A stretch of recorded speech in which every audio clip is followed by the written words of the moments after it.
கொரநாடு சட்டமன்ற தொகுதி தேர்தல் வருகின்ற 23ஆம் தேதி நடைபெறவுள்ள நிலையில் மதச்சார்பற்ற முற்போக்கு கூட்டணி கட்சி சார்பில் திமுக வேட்பாளராக போட்டியிடும் டாக்டர் ஈரா லட்சுமணன் அவர்களை ஆதரித்து விறுவிறுப்பாக தேர்தல் பிரச்சாரம் நடைபெற்று வரும் நிலையில் பல்வேறு கூட்டமைப்பினர் ஆதரவு தெரிவித்து பிரச்சாரம் மேற்கொண்டு வரும் நிலையில் இன்று பாணாம்பட்டு ரோட்டில் உள்ள விழுப்புரம் சட்டமன்ற உறுப்பினரும் திமுக வேட்பாளருமான டாக்டர் ஈரா லட்சுமணன் அவர்களின் இல்லத்தில் திருநங்கைகளின் கூட்டமைப்பினர் 100க்கும் மேற்பட்டோர் தலைவி விமலா தலைமையில் நேரில் சென்று அவருக்கு ஆதரவு தெரிவித்தனர்.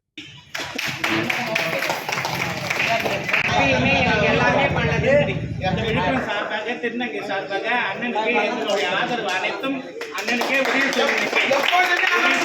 எப்பொழுதும் எங்க திருநங்கை சார்பாக அண்ணனுக்கு தான் எங்க ஓட்டு, எங்க ஆதரவும் அண்ணனுக்கு தான். நன்றி.